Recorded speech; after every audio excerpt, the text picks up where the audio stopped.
فرحات علی Timur episode 709۔ سلطانہ نے اسے تیسری بار مجبور کیا تو اس نے اپنے ایک پاؤں میں گولی ماری۔ اس کے بعد بے ہوش ہو گیا۔ اسے طبی امداد پہنچانے کے لیے پہلے ہی محل کے خاص ڈاکٹر آ گئے تھے، لیکن وہ کسی کو قریب آنے کی اجازت نہیں دے رہا تھا۔ پھر جو خود کو ریوالور سے زخمی کرتا جا رہا ہو، اس کے قریب کون اپنی جان دینے جاتا ہے؟ بہرحال غلام اسے اٹھا کر اس کی خوابگاہ میں لے گئے۔ وہاں اس کے زخموں کی مرہم پٹی ہونے لگی۔ اسی وقت ایک ملازم دوڑتا ہوا سیکریٹری کے پاس آیا، پھر بولا، جناب وہ کمرہ مل گیا ہے۔ سیکریٹری نے پوچھا، کون سا کمرہ؟ وہی جہاں حضرت شیخ صاحب قیام کر رہے ہیں، میں نے اپنی آنکھوں سے دیکھا ہے، وہ کمرہ اپنی جگہ ہے۔ سیکریٹری کئی غلاموں کے ساتھ چلتا ہوا محل کے اس گوشے میں پہنچا۔ وہاں اس کمرے کو دیکھ کر سب ٹھٹک گئے۔ اس کے دروازے اور کھڑکیاں کھلی ہوئی تھیں، اور کھلے ہوئے دروازے سے بابا جانی عشاء کی نماز پڑھتے ہوئے دکھائی دے رہے تھے۔ وہ سب آہستہ آہستہ چلتے ہوئے دروازے تک آئے۔ انہوں نے وہاں جوتے اتارے، تمام ہتھیار فرش پر رکھے، پھر ان کے پیچھے آ کر دوزانوں ہو کر بیٹھ گئے۔ بابا جانی نے نماز سے فارغ ہو کر انہیں دیکھا۔ سیکریٹری نے کہا، حضور ہمارے آقا نے آپ سے گستاخی کی ہے، ہم نے آقا کا نمک کھایا ہے، لہٰذا ان کے لیے معافی کی درخواست کرتے ہیں۔ وہ بہت ضدی اور فولادی ارادوں کے مالک ہیں، وہ کبھی نہیں جھکیں گے، آپ انہیں ان کے حال پر چھوڑ دیں۔ انہوں نے کہا، جب تک کوئی جھکانے والا نہ ہو تب تک فرعونی طاقت رکھنے والا یہی سمجھتا ہے کہ وہ کبھی نہیں جھکے گا۔ اس نے 5 برس پہلے ایک نیک خاتون سے نکاح کیا، جب اس سے اولاد ہوئی تو اسے دھکے مار کر محل سے نکال باہر کیا۔ سیکریٹری نے کہا، جی ہاں، یہ ہم سب نے دیکھا ہے۔ مذہب اور قانون کے مطابق وہ خاتون اس محل کی مالک ہے، اس کا بیٹا یہاں کا وارث ہے۔ تمہارا آقا اپنی بیوی اور بیٹے کو ان کا جائز حق دے دے گا تو میں یہاں سے چلا جاؤں گا۔ حضور آپ کی موجودگی ہمارے لیے پریشانیاں پیدا کرے گی۔ آقا ہمیں آپ کے خلاف حکم دے گا تو ہم اس کی تعمیل پر مجبور ہو جائیں گے، جبکہ ہم آپ کی شان میں گستاخی نہیں کرنا چاہتے۔ تمہیں کوئی پریشانی نہیں ہوگی، وہ میرے خلاف اب کوئی حکم نہیں دے گا۔ وہ سب اٹھ کر باری باری ان کا ہاتھ چومتے ہوئے جانے لگے۔ انہوں نے سیکریٹری سے کہا، اپنی بائیں ہتھیلی پھیلاؤ۔ اس نے ہدایت پر عمل کیا۔ بابا جانی نے اگربتی کی راکھ چٹکی سے اٹھا کر اس کی ہتھیلی پر رکھی اور کہا، اسے اپنے آقا کے زخموں پر چھڑک دو، اللہ نے چاہا تو سارے زخم بھر جائیں گے۔ سیکریٹری وہ راکھ لے کر اپنے آقا کے پاس پہنچا۔ ڈاکٹر مرہم پٹی کر چکا تھا۔ سیکریٹری نے کہا، زخموں سے پٹیاں کھول دیں، میں یہ راکھ چھڑکنا چاہتا ہوں۔ ڈاکٹر انگریز تھا۔ اس نے حیرانی سے کہا، کیسی نان سینس باتیں کر رہے ہو؟ راکھ سے پھوڑے پھنسیاں بھی اچھی نہیں ہوتی، یہ تو گہرے زخم ہے۔ ڈاکٹر میں بھی تعلیم یافتہ ہوں، یہ اچھی طرح جانتا ہوں کہ مناسب طبی طریقوں سے زخم بھرتے ہیں، لیکن حضرت شیخ الفارس پر ہمارا عقیدہ ہے، اور یہ عقیدہ ہی ہمارے آقا کو جلد سے احتیاط کرے گا۔ ڈاکٹر نے یہ کہہ کر پٹیاں کھول دیں کہ کوئی خرابی ہوگی تو اس کی ذمہ داری سیکریٹری پر ہوگی۔ پاشا ہوش میں ہوتا تو وہ کبھی پٹیاں کھولنے نہ دیتا۔ سیکریٹری نے اس کی ہتھیلی، بازو اور پاؤں کے زخموں پر راکھ چھڑک دی۔ ڈاکٹر نے کہا، اب ہٹ جاؤ، مجھے پٹیاں باندھنے دو۔ لیکن وہ زخم کے قریب پہنچتے ہی گھبرا گیا۔ زخم سے جھاگ کی صورت میں مواد باہر آ رہا تھا۔ ہتھیلی اور بازوؤں کے زخموں سے بھی جھاگ نکل رہا تھا۔ پاشا بے ہوشی کے عالم میں کررانے لگا تھا۔ ڈاکٹر نے سیکریٹری کو غصے سے گھورا، یہ تم نے زخموں پر کیا لا کر ڈالا ہے؟ میں نے اپنی میڈیکل لائف میں کبھی زخموں سے جھاگ نکلتے نہیں دیکھا۔ کیا تم مسٹر شیخ کے ساتھ مل کر آقا کو مارنا چاہتے ہو؟ تھوڑی دیر کے لیے سیکریٹری بھی گھبرا گیا۔ وہ سوچ رہا تھا کہ بابا جانی کے پاس جائے۔ اسی وقت وہ خوابگاہ میں آئے۔ غلاموں نے سر جھکا کر انہیں گزرنے کا راستہ دیا۔ ڈاکٹر نے کہا، مسٹر شیخ آپ کو معلوم ہونا چاہیے کہ میڈیکل سائنس کے سامنے روحانیت کام نہیں کرتی۔ زخموں پر راکھ اور مٹی ڈالنے کو کہنا جہالت ہے۔ بے شک جہالت ہے، کیونکہ مٹی میں جراثیم ہوتے ہیں۔ بابا جانی نے نرمی سے ڈاکٹر کو جواب دیا، لیکن میں نے جو راکھ دی تھی وہ نماز اور درود شریف سے پاک کی ہوئی تھی۔ وہ دیکھو، تمہارا مریض آنکھیں کھول کر دیکھ رہا ہے۔ سب نے اپنے آقا جمال پاشا کو دیکھا۔ وہ اٹھ کر بیٹھ گیا تھا اور اپنے زخموں کو دیکھ رہا تھا۔ ڈاکٹر کی آنکھیں پھیل گئی تھیں۔ اس نے کچھ کہنے کے لیے منہ کھولا ہی تھا، لیکن الفاظ نہیں مل رہے تھے۔ منہ کھلا کا کھلا رہ گیا۔ میڈیکل سائنس کی تھیوری کے خلاف پاشا کے تمام زخم بھر گئے تھے، صرف زخموں کے نشان رہ گئے تھے۔ جمال پاشا بستر سے اتر کر بابا جانی کے پاس آ گیا، پھر قدموں میں جھک کر کہنے لگا، آپ سے گستاخی کر کے میں بڑے گناہ کا مرتکب ہوا ہوں۔ میرے زخموں کو اچھا نہیں ہونا چاہیے تھا، مجھے مر جانا چاہیے تھا، میں دولت اور طاقت کے نشے میں اندھا ہو گیا تھا۔ انہوں نے کہا، اب اندھے نہیں ہو، میرے قدموں سے اٹھو اور ادھر دیکھو۔ اس نے قدموں سے اٹھتے ہوئے خاتون اور 4 برس کے بچے کو دیکھا۔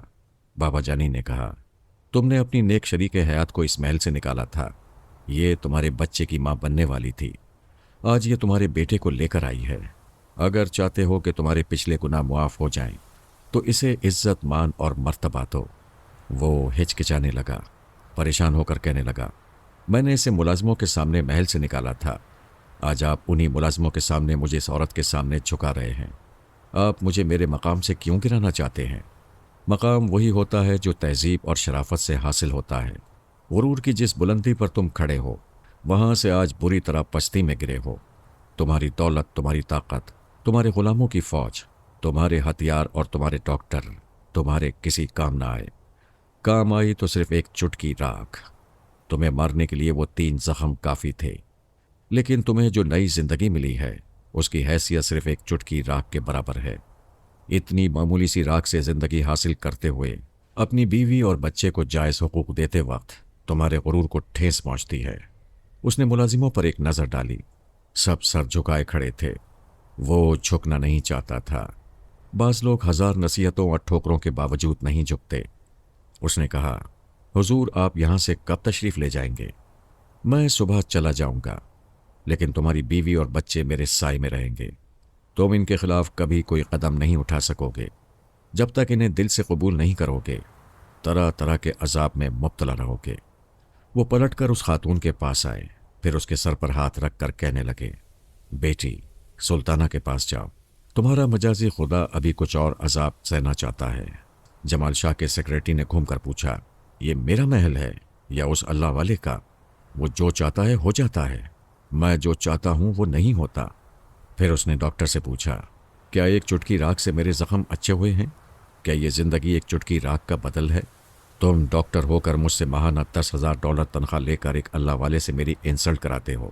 گیٹ آؤٹ، نکل جاؤ یہاں سے۔ ڈاکٹر سر جھکا کر چلا گیا۔ اس نے سیکرٹری، باڈی گارڈز اور غلاموں سے پوچھا، تم لوگ کیا چاہتے ہو؟ جس عورت کو میں نے محل سے باہر تھوک دیا اسے پھر چاٹ لوں؟ کسی نے جواب نہیں دیا، سب سر جھکائے کھڑے رہے۔ اس نے کہا، الو کے پٹھوں، میں نے یہ ہتھیار تمہیں جسم پر سجانے کے لیے دیے ہیں۔ وہ اللہ والا پہلے تو ڈھونڈنے سے نہیں مل رہا تھا، ہمارے محل کے اتنے بڑے کمرے سمیت غائب ہو گیا تھا، اور جب سامنے آیا تو یہاں اس کمرے میں تم سب کے قریب پہنچ کر مجھ سے بولتا رہا، تو تم میں سے کسی نے اسے گولی نہیں ماری؟ مار دیتے تو قصہ ختم ہو جاتا، لیکن تم لوگ نمک حرام ہو۔ یہاں میری انسلٹ ہو رہی ہے اور تم لوگ تماشا دیکھ رہے ہو۔ وہ ایک ایک کو دیکھتے ہوئے کہنے لگا، ارے اتنی باتیں سننے کے بعد بھی کھڑے ہو، جاؤ جلدی جاؤ، وہ ابھی محل میں ہے، دوڑتے ہوئے جاؤ اور اسے کوئی عمل کرنے کا موقع دیے بغیر گولیوں سے چھلنی کر دو، جاؤ ہری اپ۔ ارے کیا ہوا، جاتے کیوں نہیں؟ اسے گولی مارتے کیوں نہیں؟ سیکرٹری نے اپنا ریوالور نکال کر اس کے قدموں میں ڈال دیا اور کہا، میں نمک حرام ہوں، مجھے گولی مار دیں۔ دونوں باڈی گارڈز نے بھی اپنے اپنے ریوالور اس کے سامنے پھینک دیے۔ اس کے غلاموں نے اپنے ہتھیار فرش پر ڈال دیے۔ پاشا نے گرج کر کہا، یہ کیا ہو رہا ہے؟ ایک باڈی گارڈ نے کہا، گمراہ سے گمراہ آدمی بھی محترم بزرگ کی ایسی کرامت دیکھ کر قائل ہو جاتا ہے، اگر کافر ہوتا تو ایمان لے آتا، ایسی کرامات سے صرف شیطان قائل نہیں ہوتا۔ دوسرے باڈی گارڈ نے کہا، ایمان کا تقاضا ہے کہ ہم شیطان کی ملازمت نہ کریں، اور وفاداری کا تقاضا ہے کہ ہم یہیں جان دے دیں۔ خدا کے لیے یہ ہتھیار اٹھائیں اور ہمیں گولی مار کر یہاں کی ملازمت سے نجات دلائیں۔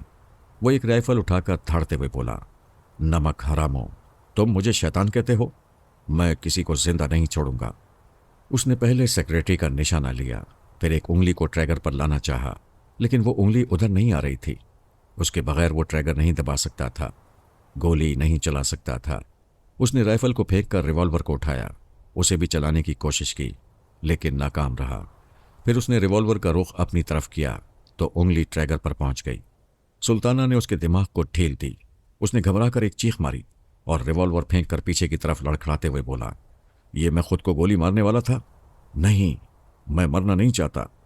سیکرٹری نے کہا، پہلے ہم آپ سے ڈرتے تھے، اس لیے زبان نہیں کھولتے تھے، اب یہ کہنے میں کوئی خوف نہیں ہے کہ آپ بہت جلد اپنے ہی ہاتھوں سے مریں گے۔ ایک بار حضرت نے بچا لیا ہے، ذرا سوچیں۔ ہماری مالکہ آپ کی منکوحہ ہیں، جو حقوق آپ نہیں دے رہے ہیں وہ آج ہی آپ کی موت کے بعد انہیں حاصل ہو جائیں گے۔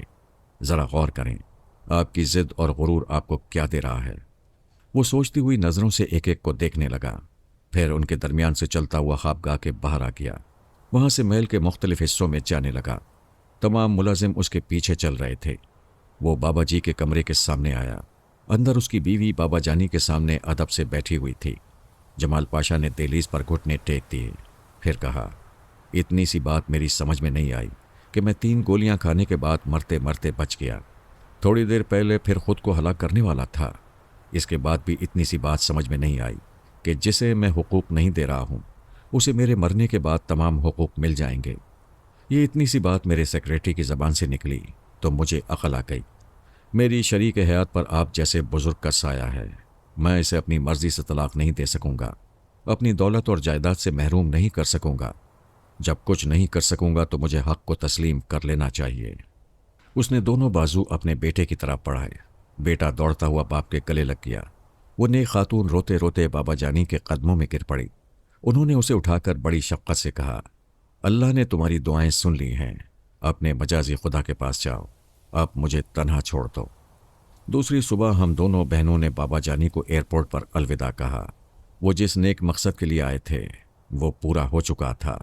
اس نیک خاتون کا شوہر راہ راست پر آ گیا تھا۔ میری ملاقات ممی سے ہو گئی تھی اور سلطانہ نے باپ کے سائے میں 24 گھنٹے گزار لیے تھے۔ بابا جانی کو الوداع کہتے وقت ہمیں معلوم نہیں تھا کہ وہ ان سے آخری ملاقات ہے۔ شاید وہ جانتے تھے، ان کے پاس مستقبل کو دیکھنے کا علم تھا۔ شاید وہ اسے آخری ملاقات کہہ کر بیٹیوں کا دل نہیں دکھانا چاہتے تھے۔ ہم دونوں ایئرپورٹ کی عمارت سے باہر آ کر اپنی کار میں بیٹھ گئے۔ ہم ایک ساتھ رہ کر تماشا بن جاتے تھے۔ لوگ ہمیں حیرانی اور دلچسپی سے دیکھتے تھے۔ کچھ دل پھینک نوجوان یا غنڈے ہمیں چھیڑتے بھی تھے اور ہم ہمیشہ نظر انداز کرنے کی کوشش کرتے تھے۔ یوگا کے ذریعے سانسوں پر قابو پانے کے باعث ہمارے مزاج میں بڑا ٹھہراؤ اور تحمل تھا۔ ہمیں غصہ نہیں آتا تھا، اگر آتا تو اب تک ہماری خیال خانی کا علم ظاہر ہو جاتا۔ سلطانہ نے ڈرائیو کرتے ہوئے پوچھا، ہاں اب بتاؤ لیلا، امی کے ساتھ وقت کیسا گزرا؟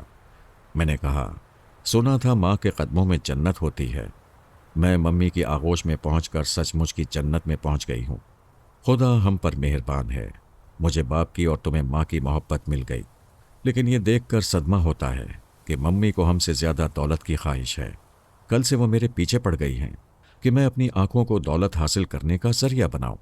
سلطانہ نے ہنستے ہوئے کہا، تم نے بھی آنکھوں سے گورنے والی بات خوب بنائی ہے اور وش لیڈی کو بھی نچا دیا ہے۔ اور کیا کرتی؟ ٹیلی پیتھی کا علم ان سے چھپانا ضروری ہے، لیکن وہ بے انتہا دولت مند بننے کے لیے جس طرح بےتاب ہیں، اس سے اندیشہ ہوتا ہے کہ کہیں ہمارا علم ظاہر نہ ہو جائے۔ انشاءاللہ نہیں ہوگا، ہم دونوں مل کر ان کو بہلاتی رہیں گی۔ ہماری گاڑی محل کے گیٹ پر پہنچ گئی۔ دربان ہمیں آنکھیں پھاڑ پھاڑ کر دیکھنے لگا۔ وہ سمجھ رہا تھا اس کی آنکھیں ٹیڑھی ہو گئی ہیں۔ ایک بیبی کی جگہ 2 بیبی نظر آ رہی تھیں، اس لیے وہ بار بار پلکیں جھپک رہا تھا۔ سلطانہ نے ہنستے ہوئے کہا، ہمیں محل کے اندر دیکھ لینا، اب گیٹ کھول دو۔ اس نے محل کے اندر اطلاع دے کر گیٹ کھولا۔ ہماری کار پوش میں آئی تو اندر سے ممی اور وچ لیڈی تیزی سے چلتی ہوئی آئیں۔ ہمیں دیکھ کر حیرت زدہ رہ گئیں۔ وچ لیڈی نے کہا، دربان نے ٹھیک اطلاع دی تھی، یہ 1 سے 2 ہو گئی ہیں۔ ہم دونوں کار سے اتر کر ان کے سامنے آ گئے۔ ممی نے اچانک خوش ہو کر کہا، ارے سمجھ گئی، میں سمجھ گئی، اب میری بیٹی کو وہ غیر معمولی علم آ گیا ہے، اب تم 1 سے 2 ہو جاتی ہو، یہ تو زبردست علم ہے۔ میں نے پوچھا، یہ زبردست علم کیسے ہوا؟ ممی نے کہا، ایسے کہ تم 1 سے 2 ہو گئیں، اسی طرح تم میرے بیڈ روم کی ایک تجوری کو 2 تجوری بنا دو گی۔ ایک تجوری میں جتنا مال ہے دوسری میں بھی اتنا ہی ہوگا، اس طرح دولت ڈبل ہو جائے گی۔ پھر تم ایک تجوری کو 2 بناؤ گی تو پہلی ملا کر 3 ہو جائیں گی، پھر تم تیسری کو ڈبل بناؤ گی تو 4 تجوریوں کا مال جمع ہو جائے گا۔ سلطانہ نے ان کے منہ پر ہاتھ رکھ کر کہا، بس کریں، آج شام تک اتنی تجوریاں ہو جائیں گی کہ محل میں تجوریاں ہی تجوریاں نظر آئیں گی، پھر یہاں بیٹیوں کے رہنے کے لیے جگہ نہیں بچے گی۔ انہوں نے منہ پر سے ہاتھ ہٹا کر کہا، یہ تم کیسی باتیں کر رہی ہو؟ آپ جیسی ماں کو دیکھ کر بول رہی ہوں اور سوچ رہی ہوں کہ ہمیں محبت کی خاطر نہیں दौलत की खातिर पैदा किया। हमारे लिए आपके दिल में कोई जगह नहीं है। अगर थोड़ी सी भी जगह होती तो आप दूसरी बिछड़ जाने वाली बेटी के लिए तड़पती और मेरे साथ लैला को देखकर आपकी ममता फट पड़ती। आपने ये भी नहीं सोचा कि दूसरी बेटी आ गई है।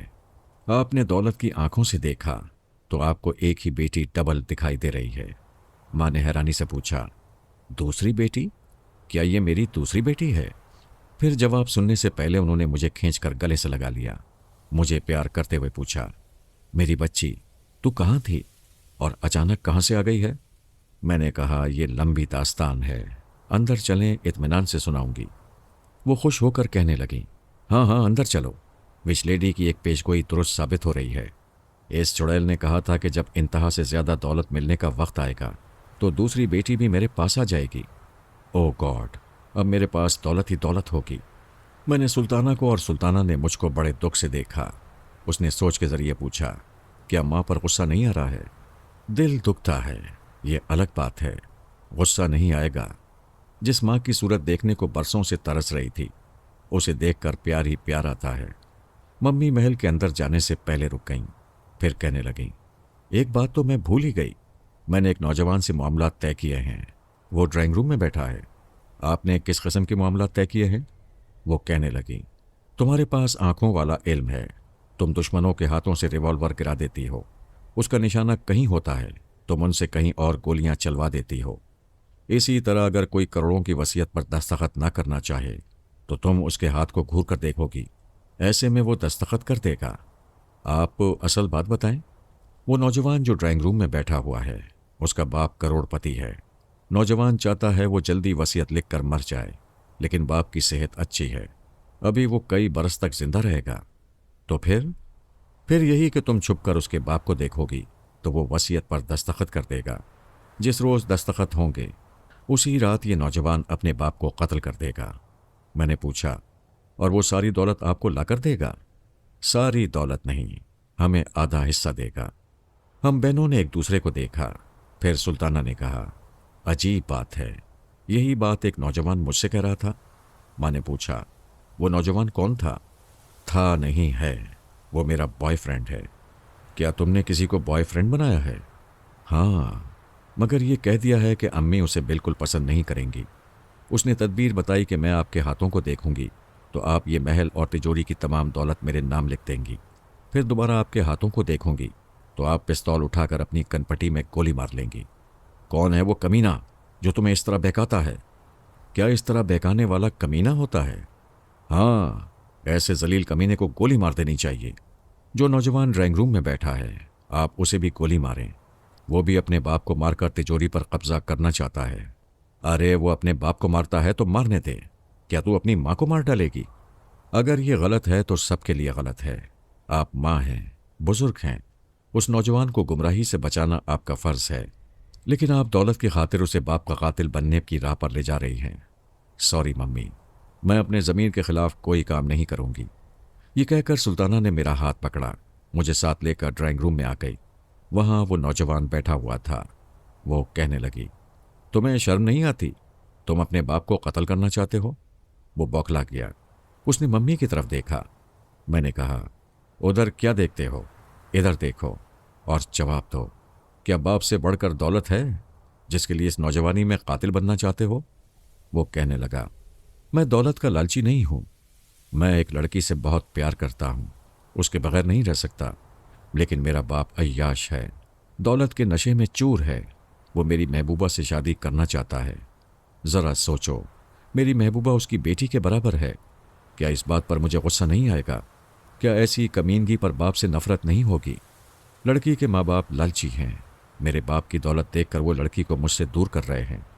मैं परेशान हूँ, मेरी समझ में नहीं आ रहा है कि मुझे क्या करना चाहिए। उसने हमारी मम्मी को देखकर कहा, ये आंटी मेरी प्रॉब्लम को समझती हैं। इन्होंने अभी बुलाकर मशवरा दिया कि बाप की दौलत मेरी होगी तो लड़की के माँ बाप मेरी तरफ झुक जाएंगे। आंटी ने बताया कि तुम किसी तरह का जादू जानती हो, मेरे बाप से एक वसीयत लिखवा कर दस्तखत करवा लोगी। उसके बाद मुझे बाप को कत्ल करके हमेशा के लिए उसे रास्ते से हटा देना चाहिए। ये कहकर उसने दोनों हाथों से सर को थाम लिया। फिर रोते हुए कहा, मैंने आंटी के सामने इनकार भी नहीं किया, इकरार भी नहीं किया कि बाप को कत्ल करूंगा। कैसे करूँगा? किस दिल से करूँगा? क्या माँ बाप में कोई खराबी हो तो उन्हें मार डालना चाहिए? आपकी मम्मी आपसे दुश्मनी करें तो क्या आप भी माँ की दुश्मन बन जाएंगी? वो उठकर तेजी से बाहर जाते हुए बोला, नहीं नहीं, हरगिज नहीं। मैं अपनी मोहब्बत का गला घोंट दूंगा, लेकिन बाप का गला नहीं दबाऊंगा। वो रोता हुआ चला गया। मैंने कहा, मम्मी, बड़े शर्म की बात है। वो एक मोहब्बत करने वाला दिल रखता है और आप उसे कातिल बना रही थीं। सुल्ताना मुझे खींचते हुए अपने कमरे की तरफ ले जाते हुए बोली, मम्मी को समझाना फजूल है। उन्हें कभी यकीन नहीं आएगा कि उनके पास दौलत आएगी तो मौत भी आएगी। उसने कमरे में आकर दरवाजे को अंदर से बंद करके कहा, मैं मम्मी के मसले पर गौर करती हूँ, तुम उस जवान के लिए कुछ करो। बेचारा मासूम है, उस लड़की का दीवाना है। मैं नौजवान के दिमाग में पहुंच गई। वो एक टेलीफोन बूथ में फ़ोन के जरिए लड़की से बात करने गया था। मैंने उसके बाप का नंबर डायल कराया। उस बूढ़े अय्याश की आवाज़ सुनाई दी। फिर उसके दिमाग पर कब्जा जमा कर उसकी ज़बान से कहा, बेटे तुम कहाँ हो? मुझे अपनी गलती का एहसास हो गया है। मैं तुम्हारे रास्ते का पत्थर नहीं बनूंगा। उस लड़की की शादी तुम्हारे साथ होगी। बेटे ने खुश होकर कहा, ओह डैडी, आप ग्रेट हैं, बहुत ग्रेट हैं। मैंने बूढ़े से रिसीवर रखवा दिया। वो मेरी मर्जी के मुताबिक अलमारी के पास गया। फिर एक रिवॉल्वर निकालकर आईने के सामने अपने अक्स को देखते हुए बोला, बूढ़े खबीस, तुझे अपने मासूम और प्यारे बेटे की खुशियां छीनते शर्म नहीं आती?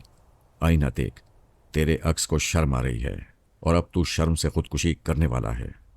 वो घबरा कर कहने लगा, नहीं नहीं, मैं मरना नहीं चाहता।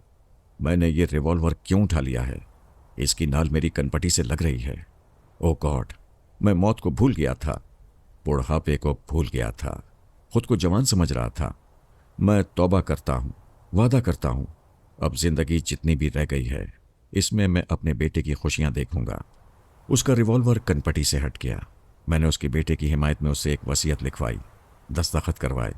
इस दौरान उसके दिमाग को बड़ी हद तक आज़ाद रखा ताकि वो अपने तौर पर भी समझता रहे कि वो बेटे के लिए ये सब कुछ कर रहा है।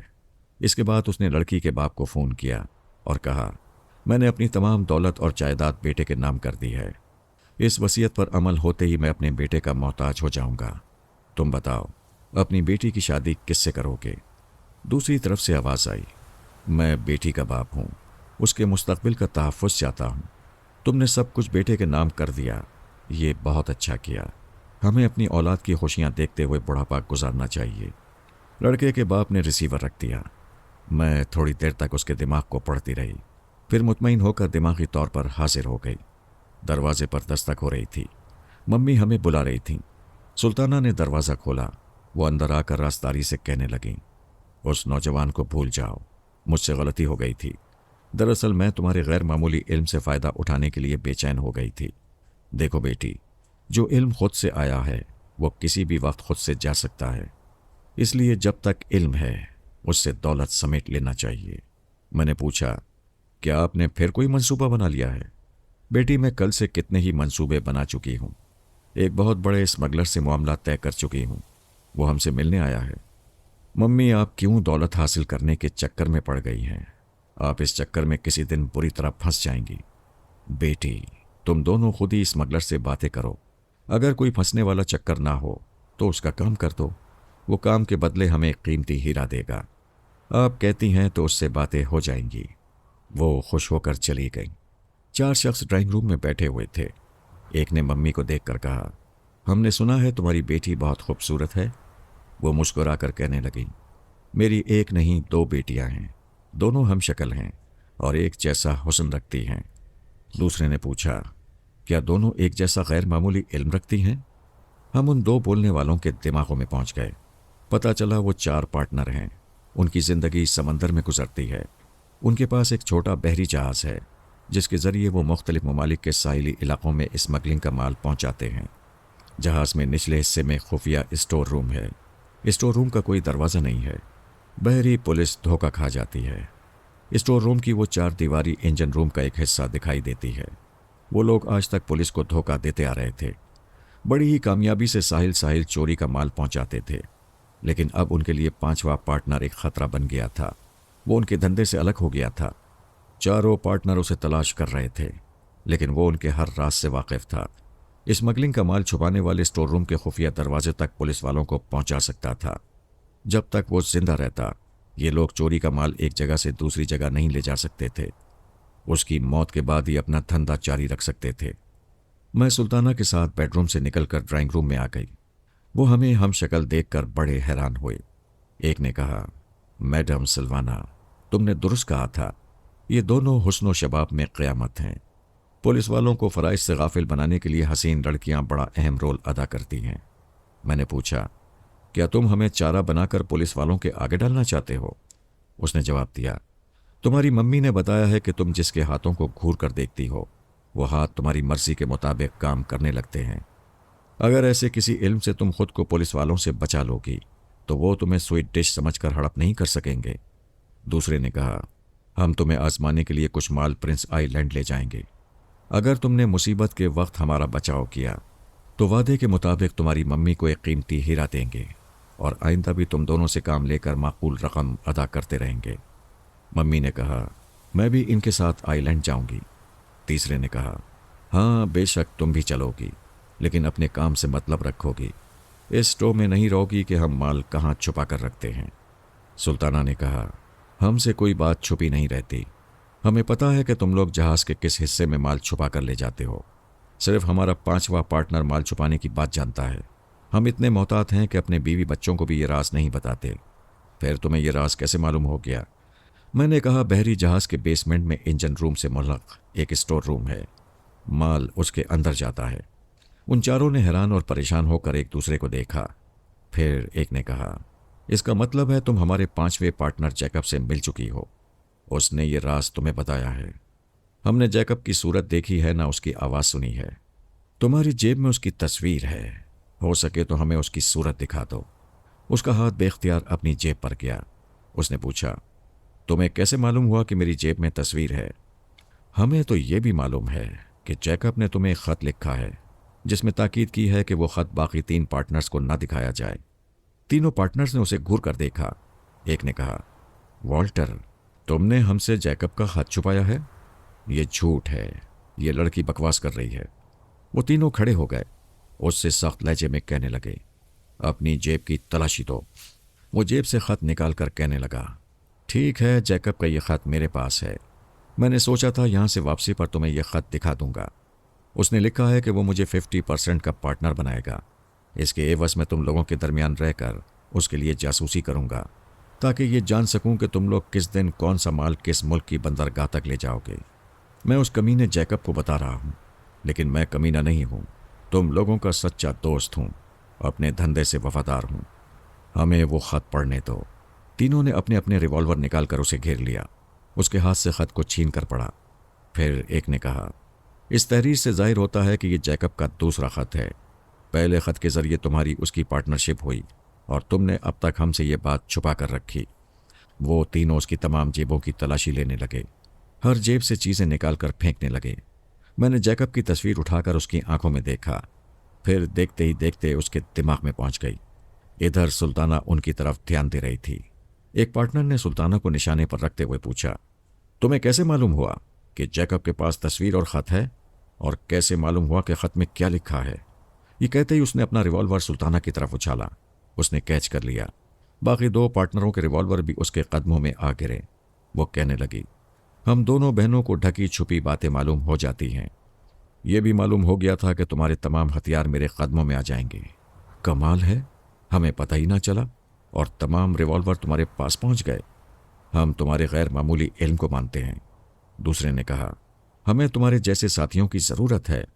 हम इस गद्दार पार्टनर को मौत के घाट उतारेंगे और तुम्हारी मम्मी को पार्टनर बना लेंगे। मम्मी ने खुश होकर कहा, मुझे मंजूर है। मम्मी, आप खामोश रहें।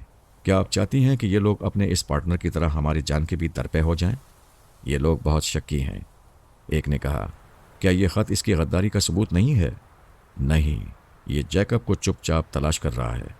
ये जानता है कि तुम लोगों को मालूम होगा तो तुम इस ख़त के पते पर उसे कत्ल करने पहुंच जाओगे, जबकि जैकब इतना अहमक नहीं है कि जो पता लिख के वहाँ कत्ल होने के लिए बैठा रहे।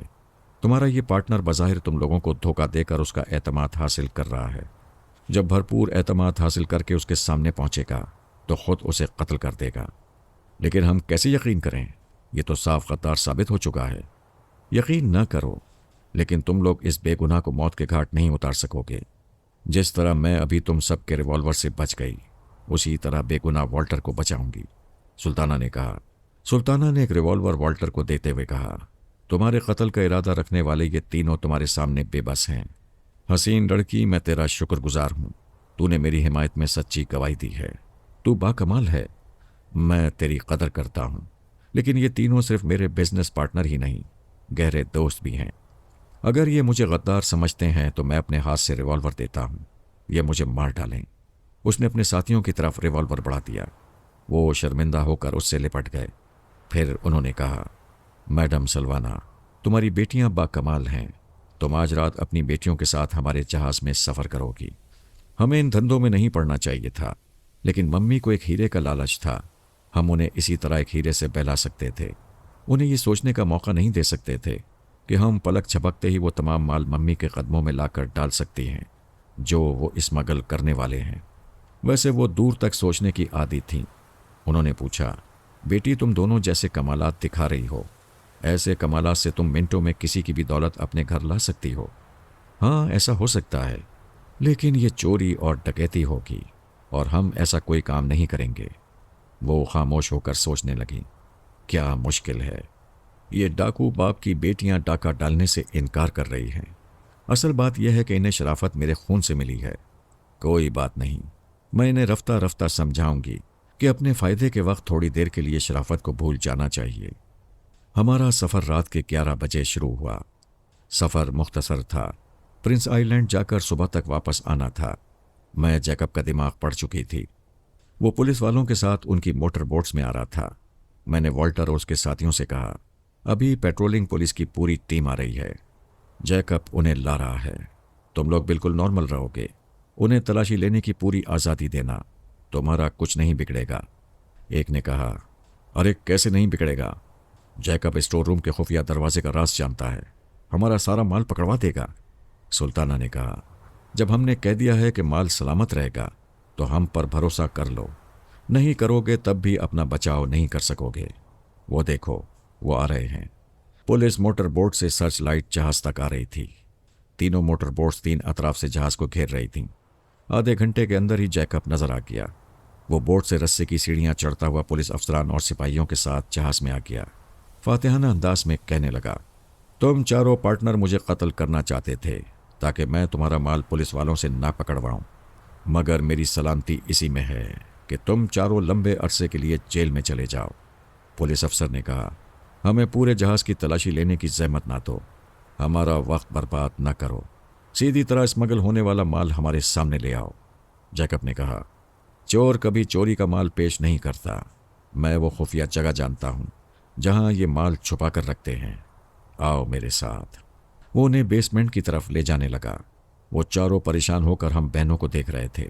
उन्हें पता नहीं था कि सुल्ताना क्या कर रही है। वो जैकब के दिमाग पर कब्जा जमा चुकी थी। उसे बेसमेंट में इधर से उधर ले जा रही थी। पुलिस वाले भी उसके साथ साथ चल रहे थे। जैकब ने इंजन रूम के आसपास कई चक्कर लगाए, लेकिन उसे याद नहीं आ रहा था कि वो स्टोर रूम कहाँ है। ऐसे वक्त वो खुफिया दरवाज़ा भी उसकी याददाश्त से गुम हो गया था। अफसर ने गुस्से से पूछा, मिस्टर जैकब, क्या तुम हमारा वक्त बर्बाद करने हमें यहाँ लाए हो? वो खुफिया कमरा कहाँ है जिसका तुम जिक्र कर रहे थे? मैं हैरान हूं कि वो कमरा कहाँ गायब हो गया। शायद इन लोगों ने जहाज की अंदरूनी बनावट में कुछ तब्दीलियां की हैं, या इन्हें पुलिस रेड का यकीन हो गया था। इन्होंने गोदाम के अंदर आम माल के साथ स्मगलिंग का माल छुपाया होगा। वो लोग जहाज के माल गोदाम में आ गए। वहां के एक एक सामान को चेक किया, लेकिन स्मगल होने वाला मतलूबा सामान नहीं मिला। तलाशी के दौरान सुल्ताना ने जैकब को सबसे छुपकर खुफिया स्टोर रूम में जाने पर मजबूर किया। पुलिस ऑफिसर ने आखिरकार चारों पार्टनर से शर्मिंदगी का इजहार किया। फिर पूछा, ये जैकब कहाँ है? सब उसे तलाश करने लगे। अफसर ने जहाज पर से मोटर बोट के एक सिपाही से पूछा, क्या जैकब नीचे बोट में है? नहीं, यहाँ नहीं है। मैंने उसकी आवाज़ सुनते ही उसके दिमाग पर कब्जा जमाया। उसने बोट को स्टार्ट किया और उसे तेज़ रफ्तारी से ले जाने लगा। एक अफसर ने पूछा, अरे कहाँ जा रहे हो? लेकिन वो दूर निकल गया था। दूसरे अफसर ने कहा, यह जैकब की कोई चाल थी। हमें यहाँ उलझाकर वो अपने जहाज का माल पार करने जा रहा है। कम वक्त हमारी बोट ले गया है। वो अफसरान अपने सिपाहियों के साथ जहाज से उतरकर बाकी दो मोटर बोट्स में गए, फिर उसका ताक़ुब करने वहां से रवाना हो गए। चारों पार्टनर खुशी से नाचने लगे, हमारी तारीफें करने लगे। सुल्ताना ने कहा, तुम्हारा शिकार जैकब खुफिया स्टोर रूम में कैद है, मेरे साथ आओ। हम बेसमेंट की तरफ गए। सुबह मैं जैकब के दिमाग में गई थी, तभी मुझे उससे नफरत हो गई थी। उसने पिछली रात एक मजबूर औरत की इज्जत से खेलकर उसे कत्ल कर दिया था। ऐसे गुनाहगार कातिल के खिलाफ कोई सबूत नहीं था, उसे अदालत से सजा नहीं मिल सकती थी। सुल्ताना ने उसे स्टोर के खुफिया दरवाजे से निकाला तो एक ने हैरानी से पूछा, तुम्हें खुफिया दरवाजे का भी इल्म है? आखिर तुम बहनें क्या चीज हो? आज से तुम हमारी बिजनेस पार्टनर होगी। उन्होंने जैकब का गिरेबान पकड़कर कहा, तुम हमें बर्बाद करके लंबे अरसे के लिए जेल भेजकर तन्हा ये धंधा करने और तन्हा दौलत कमाने के ख्वाब देख रहे थे। अब तुम हमेशा के लिए ऊपर चले जाओ। उन्होंने जहाज के अर्शे पर ले जाकर उसे गोली मार दी, फिर समंदर में फेंक दिया। प्रिंस आइलैंड पहुंचकर उन्होंने माल की डिलीवरी दी। उसी जजीरे में हीरे जवाहरात से भरा हुआ एक बैग लिया। उस माल को इस्तांबुल के एक रईस आजम के पास पहुंचाना था। अब वो चारों हम पर अंधा एतमाद करने लगे थे। उन्होंने मम्मी के सामने वो बैग ले जाकर स्टोर रूम में छुपा दिया। इतनी दौलत देखकर मम्मी की आंखें फटी की फटी रह गईं। उन्होंने तन्हाई में हमसे कहा, मैं अच्छी तरह समझ गई हूं, तुम्हें टेलीपैथी किस्म का कोई इल्म हासिल हो गया है। तुम दोनों जो चाहती हो वो हो जाता है। तुम चाहो तो वो हीरे जवाहरात से भरा हुआ बैग मेरी ख्वाबगाह में पहुंच सकता है, और तुम ऐसा करोगी, मैं कोई बात नहीं सुनूंगी। सुल्ताना ने कहा, मैं एक बार कह चुकी हूं कि जिस दिन बहुत ज्यादा दौलत आपके पास आएगी, उस दिन आपका साया हमारे सरों से उठ जाएगा। ये कहने की बातें हैं, मैं यकीन नहीं करती। क्या तुम्हारा इल्म मौत और जिंदगी के बारे में भी बताता है? मैंने कहा, ये हमारे बाबा जानी का इल्म बताता है। उन्होंने हमसे कहा है कि आप दौलत से जितनी दूर रहेंगी, उतनी ही मौत से दूर और जिंदगी से करीब रहा करेंगी। वो गुस्से से कहने लगी, अब समझ में आया कि वो डाकू मेरा पुराना दुश्मन मुझे दौलत से दूर रखने के लिए तुम्हारे दिमाग में ये बातें नक्श कर चुका है। क्या इतनी सी बात तुम्हारी समझ में नहीं आती कि वो मुझे तुम जैसी बेटियों का मोहताज बनाकर रखना चाहता है? हमें दिल की गहराइयों से यकीन है कि बाबा जानी कभी किसी का बुरा नहीं चाहते, और जो शख्स आपकी तवील उम्री के लिए सोचता हो और हमारे सरों पर आपका साया रखना चाहता हो, वो कभी झूठ नहीं बोलेगा। सुल्ताना ने कहा, मम्मी, आप सोच भी नहीं सकती कि बाबा जानी ने बरसों की इबादत और रियाजत से किस कदर अल्लाह की खुशनुदी हासिल की है। उन्हें रूहानियत में कमाल का दर्जा हासिल हो गया है। वो जो भी पेशगोई करते हैं वो ज़रूर दुरुस्त होती है। वो हार मानने वाली नहीं थी। उन्होंने कहा कि मैं एक दिन साबित करूंगी कि तुम्हारा बाप अव्वल दर्जे का झूठा है, अल्लाह वाला बनकर कोई लंबा हाथ मारने वाला है। सुल्ताना ने गुस्से से कहा, मम्मी, अपनी नापाक ज़बान बंद रखें, और ये अच्छी तरह याद रखें कि अगर आपने आइंदा बाबा जानी की शान में कोई गुस्ताखी की तो हम दोनों आपको छोड़कर चले जाएंगे। वो घबरा गईं, जल्दी से मुस्कुराकर कहने लगीं, मैं अपनी बेटियों को मरते दम तक नहीं छोड़ूंगी, तुम्हारी शादियां भी नहीं होने दूंगी। अगर होंगी तो दामाद घर में रहा करेगा। रह गई तुम्हारे बाप की बात, तो आइंदा मैं उनकी कोई बात ही नहीं करूंगी। हम सुबह 8 बजे इस्तांबुल पहुंच गए। पुलिस वालों से वो बैग लेकर बोट से बाहर पार्किंग एरिया में आए। वहां हमारी कारें खड़ी हुई थीं। मम्मी 2 पार्टनर के साथ एक कार में जाकर बैठ गई। हम दूसरी कार में बैठकर रवाना हो गईं। हमारे साथ बैठने वाले एक पार्टनर ने रास्ते में कहा, वो दूसरी कार नजर नहीं आ रही है। तीसरे पार्टनर ने कहा, वो बहुत आगे निकल चुके हैं। कुछ दूर जाने के बाद पुलिस की गाड़ियां नजर आईं। एक जगह रास्ते में भीड़ लगी हुई थी। सिपाही लोगों को दूर भगा रहे थे। मम्मी जिस गाड़ी में जा रही थीं, वो पुलिस गाड़ियों के पास रुकी हुई थी। उसके दरवाजे खुले हुए थे। उसमें बैठने वाले दोनों पार्टनर्स खुले हुए दरवाजे से औंधे मुंह बाहर पड़े हुए थे। उनके जिस्म से लहू बह रहा था। वो मर चुके थे। हम दोनों बहनों ने फौरन ख्यालखानी की छलांग लगाई। मम्मी के दिमाग में पहुंचकर देखा, वो हीरे जवाहरात का बैग लेकर भाग रही थीं और सिपाही फायरिंग करते हुए उनका पीछा कर रहे थे। अब समझ में आया कि वो हमसे अलग 2 पार्टनर के साथ उस गाड़ी में इसलिए बैठी थीं कि उसमें वो बैग रखा हुआ था। उन्होंने रास्ते में पिस्तौल निकालकर दोनों पार्टनर्स को हलाक किया था। दौलत के लालच में अंधी होकर ये नहीं सोचा कि भरी पूरी शाहराह पर ऐसी वारदात करें तो पुलिस वालों के साथ आम शहरी भी दुश्मन हो जाएंगे, कोई उन्हें पनाह नहीं देगा। हम बहनें परेशान थीं कि उन्हें किस तरह इस मुसीबत से बचाएं, क्योंकि कई सिपाही और अफसरान उनके ताक़ुब में थे। हमने उनकी आवाज़ नहीं सुनी थी। किसी को फायरिंग से रोका नहीं जा सकता था। मैंने मम्मी के दिमाग में कहा, आप रुक जाएं, खुद को कानून के हवाले कर दें, वरना गोली लग जाएगी। वो दौड़ते हुए हाँफते हुए कहने लगी, नहीं नहीं, ये बैग में भरा हुआ खजाना पुलिस वाले छीन लेंगे, ये मैं किसी को नहीं दूंगी। 2 गोलियां आकर बैग में लगी थीं। तीसरी गोली मम्मी के कमर में लगी। वो चीख मारकर फुटपाथ पर गिरी, फिर रेंगते हुए उठी। इस बार गोली पोस्ट पर लगी, दिल के आर पार हो गई। वो बैग हाथ से छूट कर गिरा। गोलियां लगने से फट चुका था। गिरते ही हीरे जवाहरात फुटपाथ पर बिखर गए। मम्मी उन हीरे जवाहरात पर औंधे मुंह गिर पड़ी। मैंने तड़प कर आवाज दी, मम्मी। उन्होंने सर उठाकर आखिरी बार धुंधलाई हुई नजरों से इस दुनिया को देखा, फिर उनका सर ढलक गया। मेरे आंसू निकल गए। सुल्ताना भी रोने लगी। हमारी गाड़ी उस फुटपाथ पर पहुंची। हम गाड़ी से उतरकर दौड़ती हुई उतर गईं।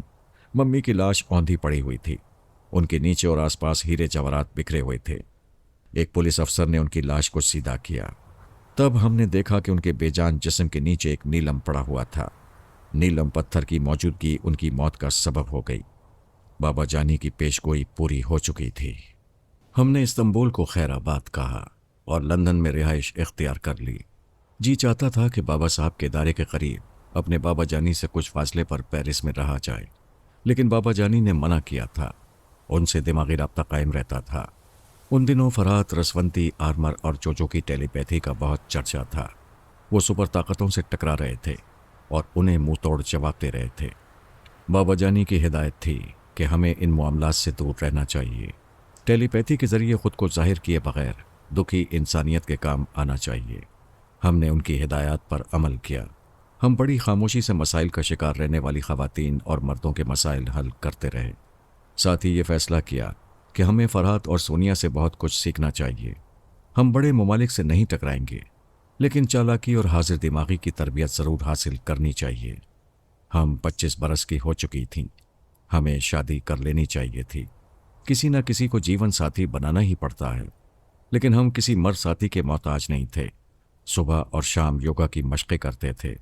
अब आधे घंटे से ज़्यादा सांस रोकने की सलाहियत पैदा हो गई थी। इतनी देर तक सांस पर काबू पाने वालों पर नफसानी ख्वाहिशात कभी गालिब नहीं आती। हमने तन्हाई में कभी किसी मर्द का तसव्वुर नहीं किया। योगा में महारत के बाइस हमारे हुस्न में काबिल दीद निखार और ताज़गी महसूस होती थी। दिल फेंक हजरात हमारे लिए तड़प कर तरस कर रह जाते थे। हमें जबरन हासिल करने का इरादा रखने वाले मुंह की खाते थे।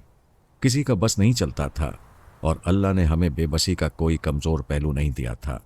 हम कभी सोनिया और कभी फरहात के करीब रहने की कोशिश करने लगे। इसके लिए हम फ्रांस की पुलिस और फौज के अफसरान के दिमागों में जाने लगे, क्योंकि फरहात, सोनिया और रसवंती का राब्ता उनसे रहा करता था। कभी रसवंती और कभी जोजो बीमार हुई तो मैंने उनके दिमाग में रहकर फरहात को बहुत करीब से देखा। रफ्ता रफ्ता महसूस हुआ कि मैं तन्हाई में रात के गहरे सन्नाटे में फरहात की आवाज़ सुनती हूँ।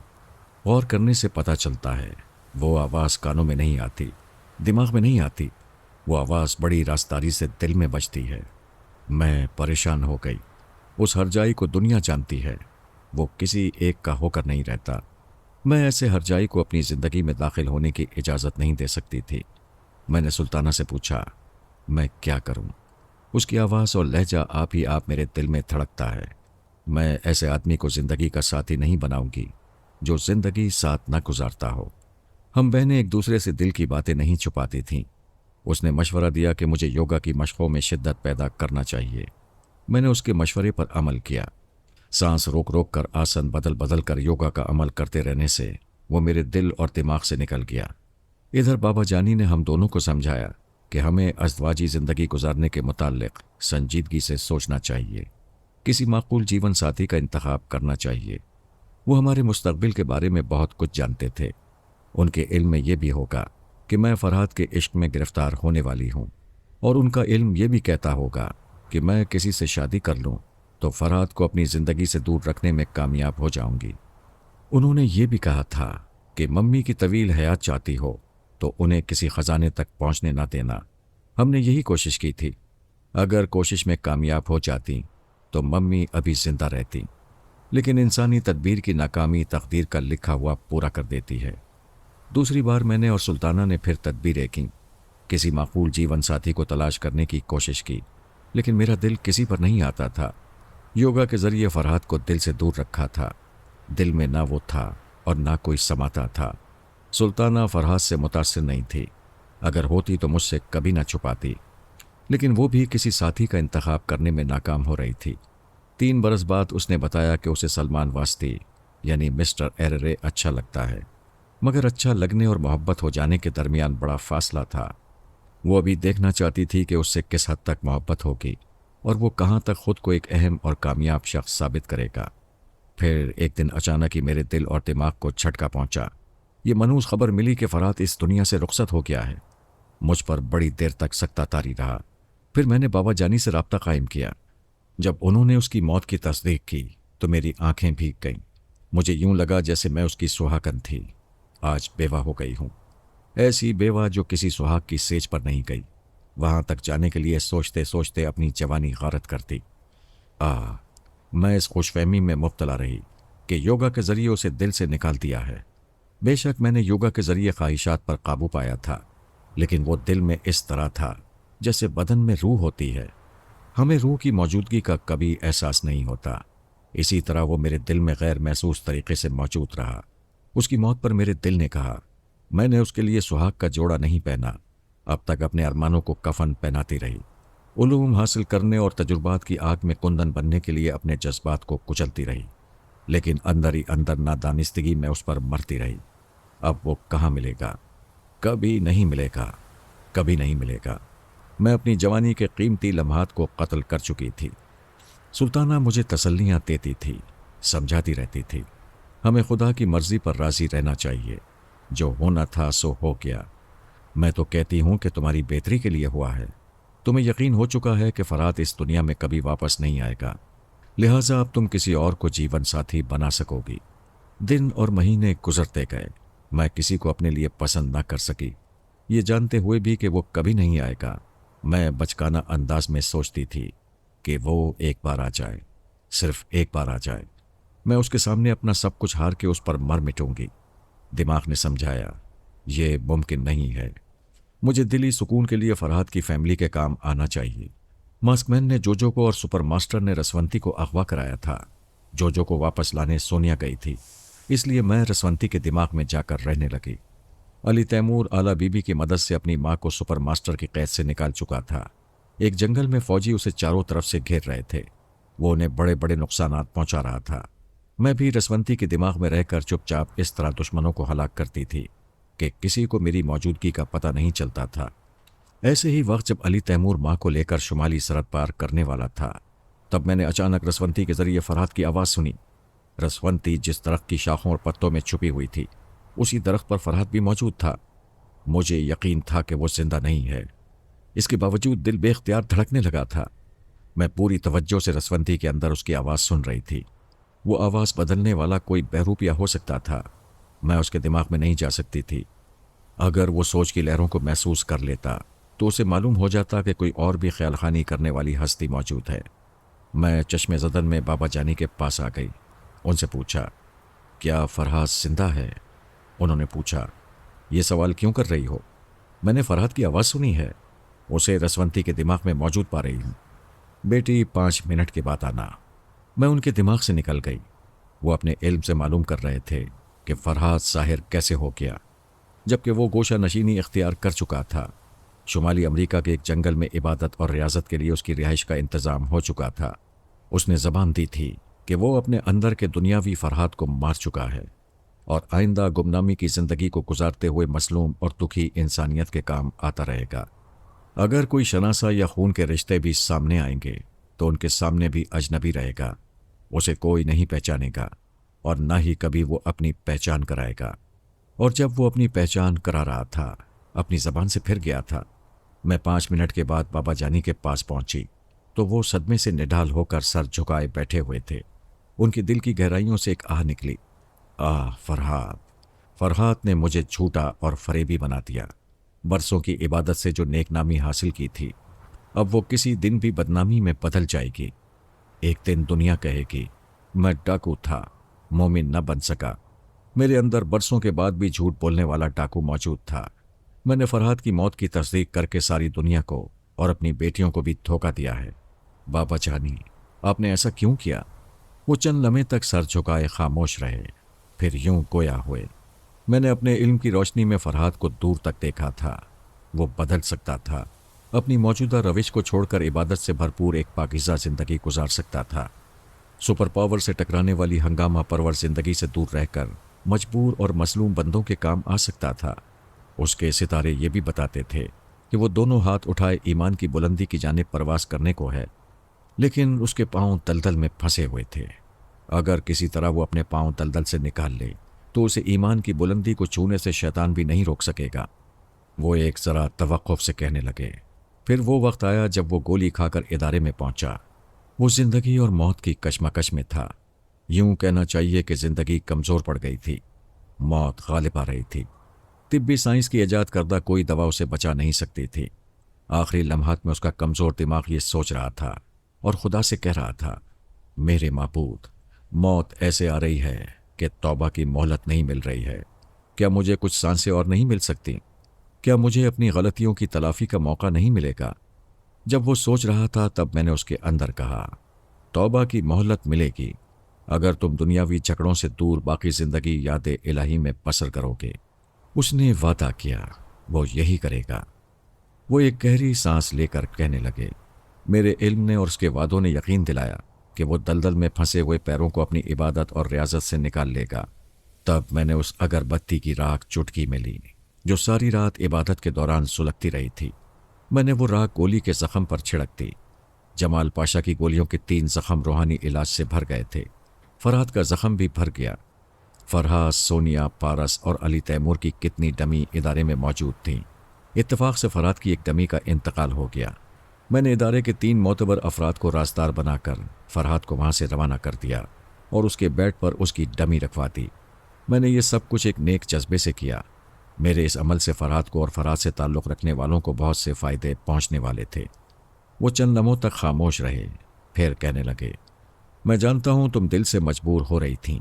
मेरी तरबियत ने तुम्हें फरहाद से दूर रखा है, मगर कोई भी इंसान देर तक फितरी ख्वाहिशात से जंग नहीं कर सकता या मुक़द्दर का लिखा हुआ बदल नहीं सकता। ये मुक़द्दर की कार फरमाई है कि आज तक किसी को जीवन साथी न बना सकी। तुम्हारी तरह कितनी ही लड़कियां दिल के हाथों मजबूर होकर उस मकनातीस की तरफ खिंच जाती हैं। मैंने सोचा था कि उस मकनातीस को मस्जिद के दरवाजे पर रख दूं तो लड़कियां तबाही से और फरहाद गुनाहों से बचेगा, लेकिन अफसोस वो मकनातीस मस्जिद के दरवाजे से लुढ़क कर बाहर निकल आया। मैंने नफरत से कहा, बाबा जानी, आपने दुरुस्त समझा था कि मैं दिल से मजबूर हो रही थी, लेकिन आपकी रूहानी अजमतों की कसम अब उस शख्स से शदीद नफरत हो रही है। मैं ऐसे शख्स से मोहब्बत का तसव्वुर भी नहीं कर सकती जो मेरे बाप की नेक नामी को खाक में मिलाने वाला है। मैं उसे ऐसा नहीं करने दूंगी। आपके बयान के मुताबिक अय्याश और जंगजू फरहाद मर चुका है, वो मुर्दा ही रहेगा। मैं उसे जिंदा नहीं होने दूंगी। उसे फरहाद की हैसियत से अपनी शनाख्त का मौका नहीं दूंगी। उसे वही पारसाई की ज़िंदगी गुजारनी होगी जिसका वादा वो आपसे कर चुका है। वो मेरे बाप से झूठ बोलकर मेरे बाप को धोखा देकर सुकून से नहीं रह सकेगा। बेटी, मेरी दुआएं तुम्हारे साथ हैं। मैं अब भी फरहाद से मायूस नहीं हूँ, क्योंकि मायूसी गुनाह है। तुम यकीनन बाप के मिशन को पूरा कर सकोगी। तुम समझदार हो, फिर भी ये समझाता हूँ, गुनाह का साया अपनी ज़िंदगी पर ना पड़ने देना। ये कहकर उन्होंने आंखें बंद कर लीं, मुराकबे में जाने लगे। मैं उनके दिमाग से निकलकर सुल्ताना के पास आ गई। उसे फरहाद की सारी रूदात सुनाई। वो भी बाबा जानी पर जान देती थी। उसने नागवारी से कहा, मैं फरहाद को कभी मुआफ़ नहीं करूँगी। उसकी भलाई इसी में है कि वो गुमनाम रहे, वरना मैं उसका जीना हराम कर दूंगी। उस दिन से हम दोनों बहनें उसके पीछे पड़ गईं। रसवंती दिमागी तौर पर कमज़ोर थी। हम उसके दिमाग में आने जाने लगे। फरहाद अक्सर उसके पास आता था और उसके ज़रिए सोनिया, पारस और अली तैमूर को अपने फरहाद होने का यकीन दिलाता था, लेकिन कोई यकीन करने को तैयार नहीं था। नौबत यहाँ तक पहुँची कि दोनों गैरतमंद बेटे उसे अपनी माँ के करीब बर्दाश्त न कर सके, उस पर हमला कर बैठे। हमें खुशी हो रही थी कि वो अपने ही बेटों के हाथों जलील हो रहा है। हमें सोनिया की जहानत से बड़ा खौफ आता है। दुनिया वाले जहाँ तक सोच नहीं सकते, वो वहाँ से सोचकर आगे निकल जाती है। उसने फरहाद के कपड़े उतरवा कर उससे वर्जिश कराई, उसे पंजों के बल उछलते रहने को कहा, फिर उसके पसीने की बू से उसे पहचान लिया। पारस और अली तैमूर के सामने तस्दीक कर दी कि वो उनका बाप फरहाद अली तैमूर है। सच्ची बात तो यह है कि फरहाद की तरह सोनिया भी हमें खटकने लगी। वो फरहाद को शनाख्त करके हमारे बाप के मिशन को नाकाम बना रही थी। फिलहाल ये बात इत्मीनान बख्श थी कि वो भी बाबा जानी की सच्चाई पर हर्फ नहीं आने देना चाहती थी। तीनों ने यह अहद किया था कि बाबा जानी के बयान के मुताबिक जो फरहाद मर चुका है वो मुर्दा ही रहेगा और फरहाद ब्राइन वुल्फ के नाम से मुखातिब किया जाएगा। इन हालात में अगर कोई बाबा जानी से पूछ लेता क्या फरहाद जिंदा है तो वो झूठ ना बोलते, क्योंकि वो फरहाद के वादे के मुताबिक पहले बयान में सच्चे थे और अब उसकी वादा खिलाफी के मुताबिक दूसरे बयान में झूठ नहीं बोल सकते थे। लेकिन खुदा को ये मंजूर नहीं था कि वो दुनिया वालों के सामने दूसरा बयान दें, इसलिए उनका बुलावा आ गया और वो अल्लाह को प्यारे हो गए। उनके इंतकाल पर हम बहनों ने जो आंसू बहाए वो एक अलग बात है, मगर उनकी दायमी जुदाई ने इस फैसले को और पुख्ता कर दिया कि हम फरहाद को जाहिर नहीं होने देंगे, अपने बाप का मिशन पूरा करेंगे, चाहे इसके लिए फरहाद और सोनिया से दुश्मनी क्यों ना मोल लेनी पड़े। सुल्ताना ने मुझसे कहा, किसी तरह फरहाद के दिमाग में जगह मिल जाए तो हमारे तमाम मसाइल हल हो जाएंगे। मैंने कहा, हमारे बाबा जानी भी फरहाद के दिमाग में पहुंच सकते थे, उसके दिमाग पर कब्जा जमा कर या रूहानी अमल के ज़ेरे असर लाकर उसे दीनी फ़राइज़ की तरफ माइल कर सकते थे, लेकिन इस्लाम में किसी को जबरन माइल करने की इजाज़त नहीं है। मैं उसे जबरन फरिश्ता नहीं बनाना चाहती, लेकिन उसके दिमाग में जगह मिल जाए तो उसकी तमाम मसरूफियात का इल्म होता रहेगा और हम उसे दुनिया वालों पर जाहिर होने से रोकते रहेंगे। मैं भी यही चाहती थी और हमारी ये ख्वाहिश पूरे होने का वक्त आ रहा था। फरहाद अपनी आशिक मिजाजी से मजबूर था। जीना नामी एक ऐसी लड़की के इश्क में गिरफ्तार हो गया जो हर रात 10 बजे लड़का बन जाया करती थी। दुश्मनों ने तनवीमी अमल के ज़रिए उसे आधी लड़की और आधा लड़का बनाकर अजीब सी कशिश पैदा कर दी थी। फरहाद उसका दीवाना हो गया था। वो अक्सर ऐसे ही हालात में नुकसान उठाता है। वो दीवानगी में भूल गया कि पास्कल जीना के ज़रिए ख़तरनाक हमला कर सकता है। बहरहाल दुश्मन ने हमला किया। जीना के ज़रिए उसके दिमाग को कमज़ोर बनाकर उसके अंदर जलजले पैदा कर दिए। पूरी तरह उसके दिमाग पर कब्ज़ा जमा कर कहने लगा, अब मैं तनवीमी अमल के ज़रिए तुम्हें अपना मामूल और ताबेदार बना कर रखूँगा। अब कोई तुम्हें मेरा ग़ुलाम बनने से नहीं रोक सकेगा। उसका दावा अपनी जगह दुरुस्त था। कोई उसे बचाने के लिए उसके दिमाग में दिफाई मोर्चा नहीं बना सकता था और हम बहनों के बारे में किसी को कुछ मालूम नहीं था। हमें खातिर ख्वाह मौका मिल गया था। जब पास्कल ने उस पर तनवीमी अमल शुरू किया तो हमने दिफाई मोर्चा बना लिया। उसके तनवीमी अमल को बेअसर कर दिया। वो अपने तौर पर मुतमईन होकर फरहाद को तनवीमी नींद सोने के लिए छोड़ गया। ऐसे वक्त मैंने उसके दिमाग में हंसते हुए कहा, एक तवील इंतज़ार के बाद काबू में आए हो। मैं छुप छुप कर 1000 जतन करती रही कि किसी तरह थोड़ी देर के लिए तुम्हारा दिमाग कमज़ोर हो जाए और मैं उसकी मालिक बन जाऊं, लेकिन तुम फौलाद हो। तुम्हें तोड़ना मेरे बस में नहीं था और मैं तुम्हें तोड़ना नहीं, अपने साथ जोड़ना चाहती हूं। उसने कहा, तुम्हारी आवाज़ जादू भरी है। कौन हो तुम? मुझे फांसने के हथकंडे ना आजमाओ। मैं तुम्हें अपने साथ जोड़ना ज़रूर चाहती हूं, लेकिन महकूम बनाकर। हाकिम बनने का ख्याल दिल से निकाल दो और मेरे मामूल बनने के लिए तैयार हो जाओ। फिर मैंने उसे बोलने का मौका नहीं दिया। तनवीमी अमल के ज़रिए उसे अपना मुती और फर्माबरदार बनाने लगी। सुल्ताना भी उसके दिमाग में मौजूद थी। मैंने उसके जहन में ये नक्श कर दिया कि वो मेरी और सुल्ताना की सोच की लहरों को कभी महसूस नहीं करेगा और हर हफ्ते की रात हमारा मामूल बनने के लिए ख़ुद को हमारे तनवीमी अमल के सुपुर्द कर दिया करेगा। हम बहनों को बहुत बड़ी कामयाबी हासिल हुई थी। हमने तय कर लिया कि ऐसे आशिक मिजाज के साथ माशूक बनकर चक्कर चलाएंगे, लेकिन अपनी आबरू पर और मरहूम बाबा जानी की गैरत पर आंच नहीं आने देंगे। वैसे मेरे अंदर अंदेशा था कि फराज से झूठा रोमांस करते करते कहीं सच्चे इश्क में मुब्तला ना हो जाऊं।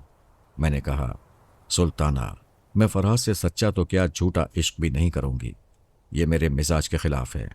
अपने मकासद के हुसूल के लिए बाज़ औक़ात मिजाज के ख़िलाफ़ भी काम करना पड़ता है। इश्क में करूंगी, लेकिन ज़रूरत के वक्त तुम काम आती रहोगी। उधर फरहाद परेशान हो गया था। मैं उसकी ज़िंदगी में पहली औरत थी जिसने तनवीमी अमल के ज़रिए उसे अपना मामूल बना लिया था। उसे मुझसे निजात हासिल करने का कोई रास्ता नज़र नहीं आ रहा था। ऐसे वक्त वो सोनिया से मदद हासिल करना चाहता था। सुल्ताना ने पूछा, कहाँ जा रहे हो? वो तुम्हारी निजात दहिंदा भी मुझे तुम्हारे दिमाग से नहीं निकाल सकेगी। उसने पूछा, तुम क्या चाहती हो? वो शरारत से कहने लगी, तुम्हें चाहती हूँ। मैं तुम्हें आखिरी सांस तक अपना बनाए रखूँगी। मैं तुम्हें पसंद करूँ या ना करूँ, तुम जबरन अपना बनाकर रखोगी। वो बड़े रोमांटिक लहजे में बोली, तुम मुझे सिर्फ पसंद ही नहीं करोगे बल्कि मेरे दीवाने हो जाओगे। میں نے اپنے حسن، اپنے جسم و جاں کو تمہارے لیے سنبھال کے رکھا ہے، اس میں سے ایک دن کا بھی خرچ نہیں کیا ہے۔ ادھر میں نے سلطانہ کے بازو میں ایک چٹکی لے کر کہا، تجھے ایسی بے حیائی کی باتیں کرتے شرم نہیں آتی؟ وہ کہنے لگی، لوہے کو لوہا کاٹتا ہے، ذرا دیکھتی جاؤ میں اسے کیسا چکر دیتی ہوں۔ ادھر فرحت نے پوچھا، کیا تنویمی عمل کے سہارے مجھے محبت پر مجبور کرو گی؟ ہرگز نہیں، تم مجھے دیکھ کر خود ہی دیوانے ہو جاؤ گے، مجھے اپنی تنہائی میں بلاؤ گے۔ اگر میں نے ایسا نہ کیا اور تم سے دامن بچا لیا تو؟ اگر تم میرے سامنے آ کر میرے ساتھ کچھ وقت گزار کر ثابت قدم رہے، مجھ سے محبت نہ کی اور مجھے اپنی تنہائی میں نہیں لے گئے، تو میں تمہارے دماغ سے اپنا تنویمی عمل ختم کر دوں گی۔ اس نے چیلنج کو قبول کر لیا۔ ہمارا دماغ خراب نہیں ہوا تھا کہ ہم میں سے کوئی اس کی تنہائی میں چلی جاتی۔ سلطانہ نے پیرس کی ایک بازاری عورت کو ٹیلی پیتھی کے ذریعے ٹریپ کیا، اسے فرحت کی خوابگاہ میں بھیج دیا۔ وہ نیند میں تھا، میں نے اسے بیدار کیا تو اس نے خوابگاہ میں ایک حسین عورت کو دیکھا۔ سلطانہ نے اس حسینہ کی زبان سے کہا، یہ میں ہوں، بتاؤ کیسی ہوں؟ وہ سحر زدہ ہو کر کہنے لگا، تمہارا حسن توبہ کو توڑنے والا اور جوانی عزائم کو توڑنے پھوڑنے والی ہے۔ وہ کہنے لگی، میں اخلاقی کمزوری ہوں، مجھے ٹھکرا دو۔ وہ عاشقانہ انداز میں کہنے لگا، میں موت کے اندھیرے سے تمہارے لیے لوٹ کر آیا ہوں، تمہیں ٹھکرا نہیں سکتا۔ وہ حسینہ اسے بیڈ روم میں چھوڑ کر دوسرے کمرے میں چلی گئی۔ وہ بھی وہاں سے دوسرے کمرے میں آیا، پھر آواز دی، جینا۔ سلطانہ نے اس حسینہ کی زبان سے جینا کی آواز میں کہا، میں یہاں ہوں، لیکن میرے پاس نہ آنا۔ جب تم سو رہے تھے تو وہ عورت مجھے نیند کی حالت میں چلاتی ہوئی کاٹیج کے باہر لے گئی تھی۔ میں نہیں جانتی ابھی میں کہاں ہوں۔ وہاں اندھیرا تھا، یک بارگی بجلی آئی تو فرحت نے حیرانی سے دیکھا، وہ دراصل وہ نہیں تھی، بلکہ وہ تھی